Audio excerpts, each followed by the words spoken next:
Ini adalah kolej ajaib. Setiap pelajar mempunyai kuasa besar yang kuat. Adik perempuan yang boleh melancong dengan bebas. Lelaki tegar Uncle Wolf sedang bercukur. Lelaki botak dengan mata lasir. Terdapat juga ribot yang boleh memanggil kilat. Dan lelaki di kerusi roda di hadapan saya. Dia orang yang menjaga kolej. Profesor memberitahu Awi, untuk menjadi superhero yang berkelayakan, anda mesti mempunyai pakaian perang anda sendiri. Selepas mendengar ini, Wei tiba-tiba menjadi terang. Jadi dia segera pulang ke rumah. Selepas 3 hari 3 malam mereka bentuk tanpa tidur. Saman yang memuaskan akhirnya dilahirkan. Setiap kali malam tiba, Wei akan muncul di puncak bandar. Mula berkeliling untuk memerangi jenayah dan menghapuskan kejahatan. Gunakan kuasa besar anda sendiri untuk melindungi keselamatan manusia. Tidak lama kemudian dia menjadi wira besar di bandar. Dan sama seperti Wei masih melakukan perbuatannya sendiri untuk menghapuskan kemudaratan kepada rakyat. Apabila seseorang itu leka, saya tidak tahu bahawa ketenangan seperti ini. Ia segera dipecahkan oleh seorang lelaki kaya yang sakit tenan.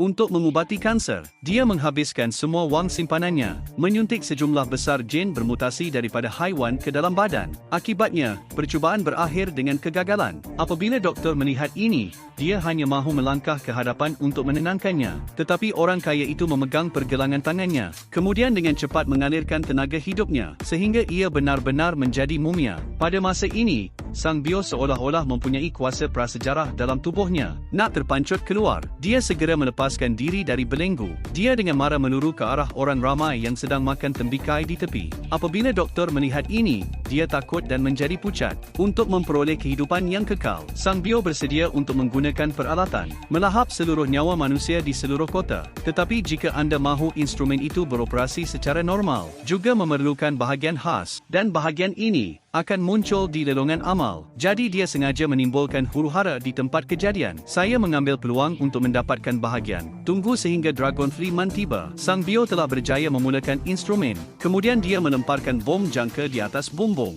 Terima kasih kepada kuasa besar Wei. Dia terselamat daripada kemalangan itu. Sang Bio melihat ini, baling dan beracun lagi. Bersedia untuk menamatkan Dragon Freeman sekali dan untuk semua. Detik krisis, Xiao Mei tiba-tiba meluru. Dihalang pukulan maut untuk Wei. Bagaimanapun, dia diracun dan meninggal dunia di tempat kejadian. Sang Bio segera melarikan diri dari tempat kejadian. Tetapi apabila dia tiba di atas bangunan itu, apabila instrumen yang memakan nyawa diaktifkan, Awi memeluk teman wanitanya dan mengejarnya. Tanpa berkata apa-apa, dia terus memegang lengan Sang Bio. Daya hidup yang kuat merebak ke seluruh badan serta-merta. Dan teman wanita, dia juga berjaya diselamatkan oleh operasi kejamnya. Menghadap hantu lelaki pepatung, Sang Bio tiba-tiba menjadi marah. Cepat-cepat baling bom menekit. Tidak kira betapa Wei cuba, dia tidak akan dapat menyingkirkan